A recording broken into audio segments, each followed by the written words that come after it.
You sent a snap of something at like 4:30. Stop. Both of you stop. Welcome back to the right or wrong though. Stop. He sent a snap 2 hours ago of him in Omaha, and he knows he did. Up. Yes, and then I had to go to the restaurant, which had one person working there. So don't sit here and say you had to rush. Wait, because I did. Everyone needs to shut up. Down. I had to. This is so good. There's no food. Stop. Welcome back to the Compound Podcast, presented by Parse Rum. This is episode 107. 107. Zach is shoveling ice cream into Cold his Stone? mouth. Yeah, it's fucking cold. Yeah, the one down by Omaha, that one's so good. I farted in there one time. Dude. I cleared the place out with my fart. It was the worst part of my entire life. I just had some tap room right down there. The poor woman was only working by herself, and it took about 2 hours for 3 people. Can we get into this for a second? Zach has pushed our recording back because he said he was late getting into Omaha, but now Dakota is saying that that Zach got into Omaha hours ago. No, we still did get delayed, but I ran to my room, dropped my stuff. You can see it; it's everywhere. Ran to the restaurant, came back 8:27. I opened my computer. I'm out of breath. I don't care at all. You can push it as late as you want. I'm 3 hours behind you, but don't say you landed 2 hours ago. You were there 2 hours ago. Dakota. That's I'm so still much in my time. travel stuff. It's not my fault. 2 hours is so much time. I went to a restaurant within walking distance. Came back at 8:27. So you're saying we could have recorded at 6:30 or 6, and then you could have got dinner after? No, I haven't eaten all day. What we're not gonna do is complain about me pushing this back coming from you. Me? Yeah. We did it. That was from both of you last week, though. Yeah, we both had. No, Dakota. How many times have we pushed it back? And Hap is 15 minutes late. He's like, "Oh, sorry, guys." Hap's the boss, though. Yeah, that's right. Don't get an exception. Don't you want a healthy working environment? You did try to cover your tracks though and say I had to rush to the room like we just got here. And I'm like, no, you got there 2 hours ago. You sent me a snap. And I did not unpack a thing. I know. I'm not saying you wasted time. I didn't even pee. I'm saying did order food. Pee. Order food. Didn't even pee. Little commitment. I don't know. We got a lot to talk about today. I don't know if you guys know this. But it's expensive as shit to order food. The Compound Podcast is presented by Parse Rum. My favorite rum, your favorite rum. When I say Parse, you say rum. Parse? Zach's he's had a tough one, all right? The Nets just got swept. It's all right. I'm just off my co-host right now. That's all. Me or him? I don't know. Both of you. Zach, why are you so upset? Zach, I just looked up your numbers. You're swanging. I'm not doing it right now. You're swanging it. You had a nice day. Playing golf, all relaxed. I'm crammed in a fucking middle seat on my flight today to 3A Omaha. You are absolutely not going to talk about being crammed on a plane. No. Okay, I'm not crammed. I was in the middle seat. I'll give you that. Middle seat sucks no matter how big you are or how small you are. But don't say crammed when I'm in this group. I was crammed. I'm not going to talk about the 2 people next to me. I'm not going to do it. Was one of them Foles? I'm not. No, I'm not. I said I'm not talking about them. But I'm glad you had a nice off day, Ian, of you relaxing, playing golf with your teammates. Yeah, you know. I got to play with a friend of the pod, Scotty Afros. We had a great day out there. We rode together. We had a blast. Are you guys in Atlanta? Good. We're in Atlanta. What'd Scotty shoot? I'm not going to say. What did he shoot? Over under 92. I think it was over. Scotty. First of all, Scotty's a very honest man. He's not taking a double and picking up. He's getting to the end of the hole. Oh, he's finishing it out. It doesn't matter if he's putting for 8. He's putting it. He's putting it. And he got into a little bit of bunker trouble. You know, hit some really good shots. A little bit of bunker trouble. He texted us that. He goes, my bunker play is laughable today. Not the best. But we had a great time out there. Did you try to give him any tips? Yeah. It's a little bunker tip that I probably should have just left him alone. But he hit some great shots out there. And he really kept me positive on the course, which is great. He is a fantastic it's person. Really positive to be really hard to be positive when you're one under. I was golfing my ball today. Can we move on? Okay. And we need to talk about Dakota wants to talk about when the Nats got a little upset. I want to know what you guys think about that. Because it was 7-1 in the 9th inning. It was the Giants. And I think they were mad because who was it? Whoever it was tried to like bunt for a hit or whatever, stole second and then tried to score. It was Tyro Estrada. Tyro Estrada tried to steal second in a 7-1 game. What's the issue? A team, an MLB team can't score 6 like that? Like, I mean, 6 runs is not that big of a lead, in my opinion. I have no problem with that. So over like the complaining about if you're losing. I thought about this yesterday. If it's like 10 plus and it's the 9th, okay. But like 6 runs, I mean, what do you want them to do? Go fucking station to station and give you a chance to come back in the game? Like, they shouldn't have to give you a chance. They should be able to stomp on you. I don't know what Gabe Kapler said 2 weeks ago. He was like, we're not going to stop playing the game. It's like, if we don't want somebody to bunt on us, we're going to defend the bunt. We don't want them swinging 3-0. We're not going to get the 3-0. Exactly. It's that simple. It's literally that simple to me. It's like, if you don't like it, get him out. I don't know. Don't let him on base. Yeah. He basically also said that they want to get deep into bullpens. And if they're playing a 3-game series, they're going to get to they're going to push the envelope and get to the end of somebody's bullpen because it helps them later in the series, which I think makes sense. I don't know that it's really follows kind of the rules of the unwritten rules of the game about like, hey, let's just, if it's 9-0, let's not bunt. Like, I don't know, 9. I don't know if I could swear around 9-0. No, I wouldn't do it. But I'll give you like bunting for a hit. Okay. But like, if it's a guy on second or something and it's a 6-run game and he tries to score on a single, like, no shit. Like, why wouldn't you? No problem with that. That's also like an RBI for your guy. It wasn't because he was trying to score. It was he was running on the pitch, and then they were upset about him running on the pitch. I got no issue with it. It's a 6-run game. And hold the runner closer. 6-run game, I don't have an issue with. Can I say also, in that game, the Giants scored 7 runs in the 2nd inning. So in that game, someone scored 7 runs. So it's not as if 7 runs is impossible. Plus, it's a guy, Tyro Estrada, former Yankee. He's on the fringes of that roster. I'm sure he's a guy, trying to make sure he keeps his spot on that team. You're going to tell a guy like that who's on the edge of the roster that he can't compete because it's a 6-run game in the 9th inning? It's ludicrous. Ludicrous. Strong words there, Tom. I will also say sometimes when you're feels like you're struggling a little bit, team scuffling, got to stick up for your guys and try to light a fire. Maybe he was just trying to light a fire, get the boys going. Sometimes you got to get the boys fired up about other team trying to score. Respect it. I've seen a couple times, not my guys on my team, guys on other teams, where you're like, why is that guy getting so mad? And then you kind of think through it. It's like, he's trying to light a little bit of a fire because they're a little flat. Got to appreciate it. Brings the boys together, especially in the season. I just don't. I mean, just play the game. Like, you don't like it, get him out. You don't like it, hold the runner closer to first. Don't let him steal. I don't get guys getting that pissed. I understand the unwritten shit of like, you don't try to bunt for a hit when a guy's got no hitter, stuff like that. I think trying to score is a completely different. Like, you should try to score every single chance you can. The Cubbies had an exciting one. That's a game where, if you're bunting in the 9th in that game, okay, you're probably getting bunt. Cubbies had a 21-0 piece. That was crazy town. Kyle Hendricks threw unbelievably. Cubbies were swinging it. The Cubbies were struggling to put the ball in play and get out. We were putting the ball in play, and it didn't really matter how hard it was hit. It was getting through. I personally benefited from that because I had 3 balls, sub 90 exit velo knocks.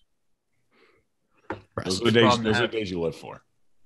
Yeah, and the 2 balls that I actually hit decently in the air were outs. So I want Alfonso Rivas playing every game the rest of the year. If there's a righty on the mound, I want Alfonso Rivas in the lineup. His homer was so sick. Did you see the pimp job he did? I've never seen it before. Lefty. That's what I'm saying. He hit his cutter in, homer, and then he went all the way to the other side. He was in the righty batter's box. Crazy. Was he pimping or was he just stumbling? No. He was like, ooh, got that one. Yeah. I mean, he's also like Gold Glove first baseman. Great player. He's very, very good defensively, and he's a great dude. I just hang out with him. Can we talk about? Everybody's going to talk about this, so I don't want to spend too much time on it. But I do want to talk just for a minute about Angel Hernandez and the game last night on Sunday Night Baseball. Schwab? Let's talk about Schwab. That he picked a great spot to freak out. 9th inning, 1 run against Hader. Probably not putting some teammate in jeopardy about going back out there and having to wear an inning or whatever. And it was justified.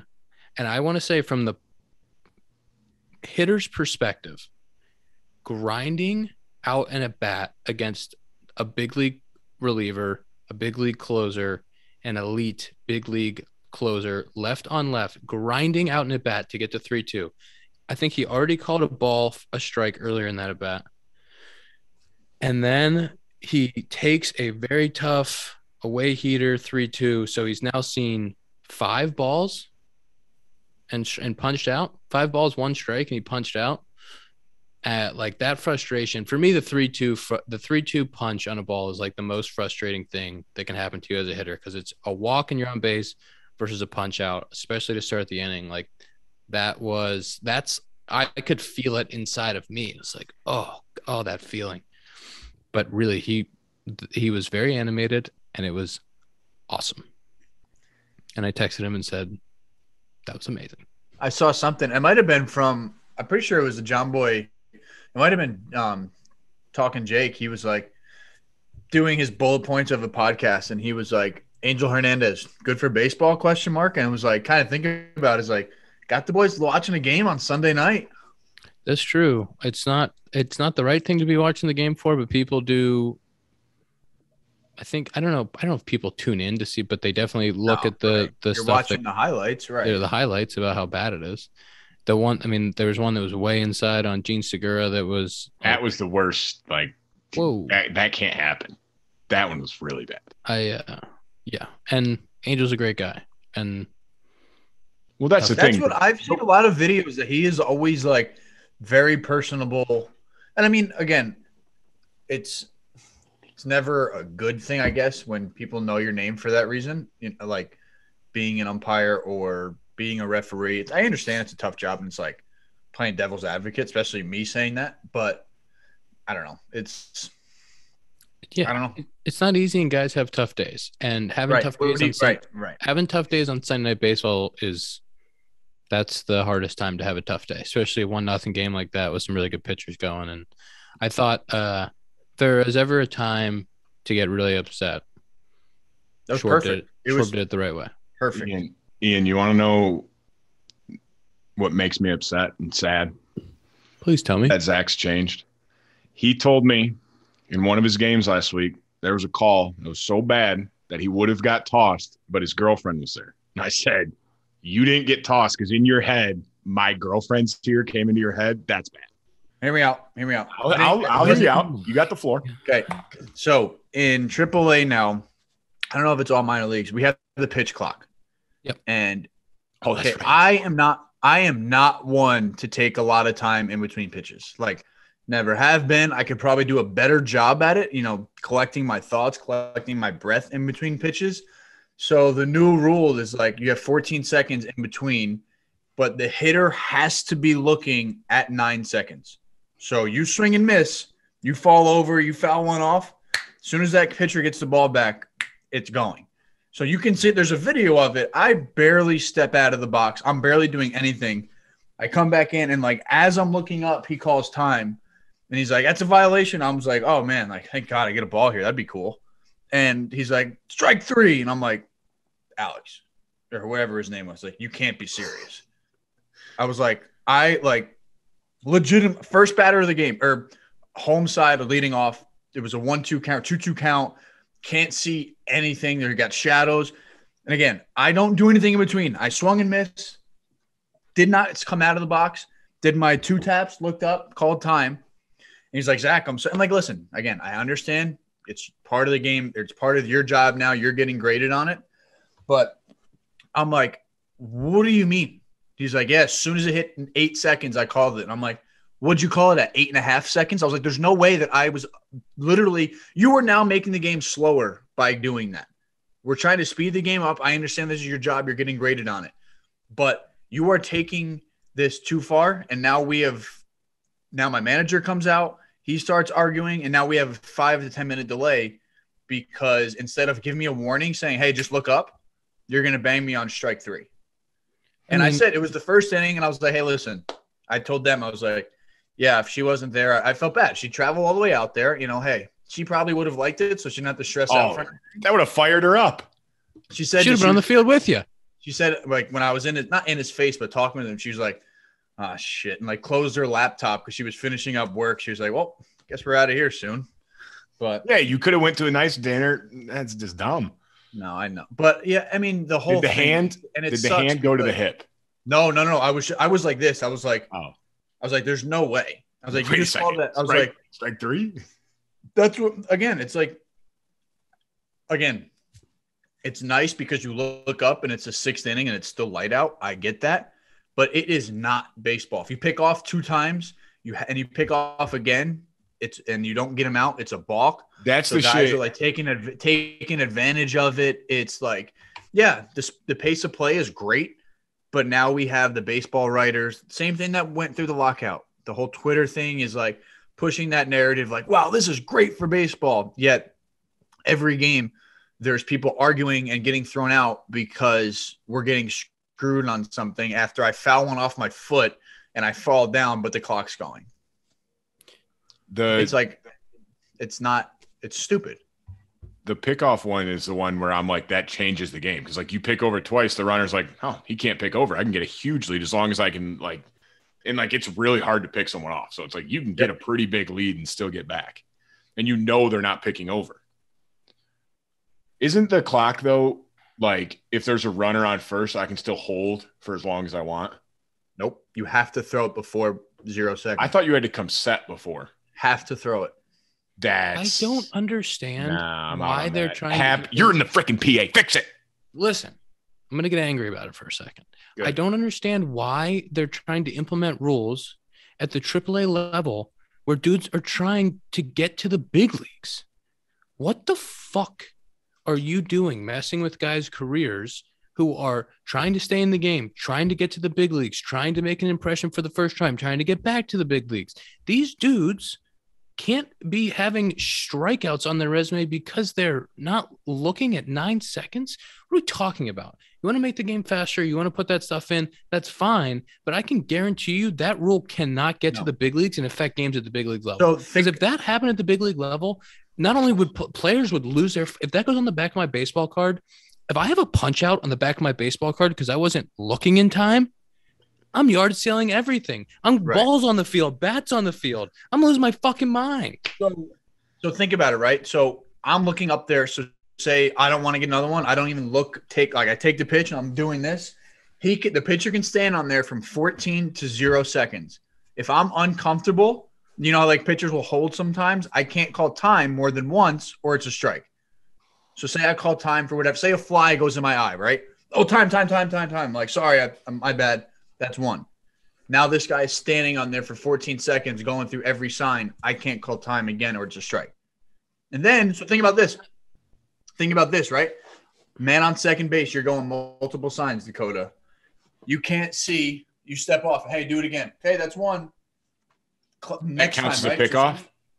Huh? Counts as a pickoff? Counts as you can't disengage with the mound. That's 1. So say you can't see it again or whatever. Now the clock is running down. You don't want to step off. If you shake, you can't have time again to go through all your multiple signs. So now the guy on second is like, well, it's probably going to be first or second sign. He's relaying something. Their argument would be that's why they're using the pitch com, but we don't have that. We don't have that. I'm saying that would be the big league argument. But here's like that stuff does affect the game, and you test it all you want in the lower levels. Don't test it in AAA.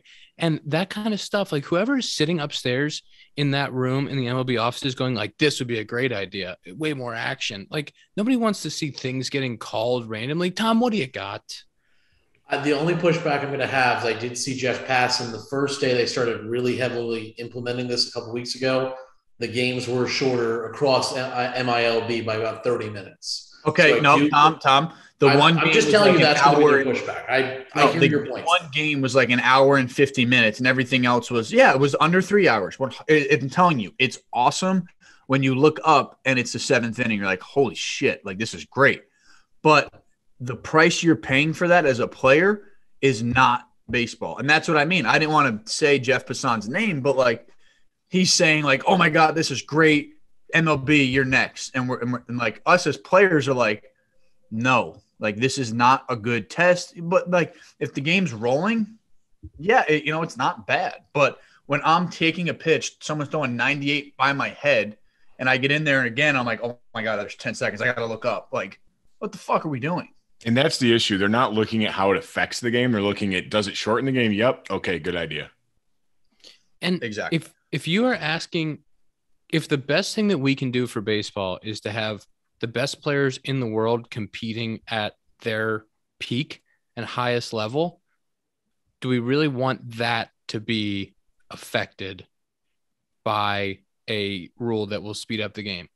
Sure, I'm all for games being sub 3 hours. I'm all for like trying to hit that mark. I'm all for the games having pace and a good flow to them and not having some really brutal stretches. But let's do it in a way that doesn't affect the product on the field, because these dudes, this is their careers. This is what these guys do for a living.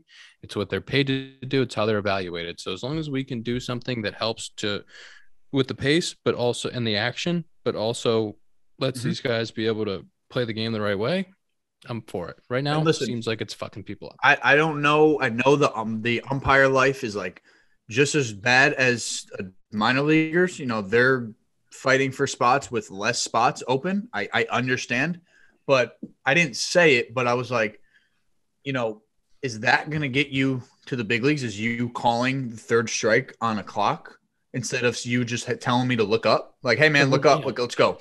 Where you have other umpires who are like, hey man, 9 seconds, look up, where I can just be like, oh, thank you. Appreciate it. Yeah. Help me out. And guess what? The game is flowing, but you calling time and saying violation, I'm not just going to be like, ooh, you're right. My bad. Yeah, I'm out. It's not going to happen. You got me. Dang it. Thought I snuck that one by you. Yeah. For the record, I completely agree. I don't think we need a pitch clock. It doesn't sound like it, Tom. All right. I was just giving you what MLB is going to say. Tom, you should change your name on here to Devil's Advocate Tom. Zach, you love playing Devil's Advocate. You say like 3 times an episode, I'm just going to play Devil's Advocate. I think you said that today. Producer advocate. What was the old minor league clock? 20 seconds? Yes. Yeah, but there was no. But there was no like stipulations. It was like you could step up, like you could pick over, you could. It was once you came set, the clock turned off too. And I do think there's a lot of loopholes. Mm-hmm. I do think that's still this case, or did it change? Sorry, Ian. I actually want to know because that affects me. What did you say? You said it's once the clock keeps going until you lift your leg to go home, right? Because it used to be you just had to come set, and then the clock went away, and you could do whatever you had to do. And that's why I think they got away from it, because there were so many loopholes like that. And even now, like you can't just step off if there's 1 second. Because now you can only do it twice. That's the shit that's going to change, and I don't like that. I do think a clock with loopholes would at least have the incentive to speed the game up. I think so. I don't know what the stats say about that for last year, but we had it last year, and it seemed pretty quick. Like, I don't know.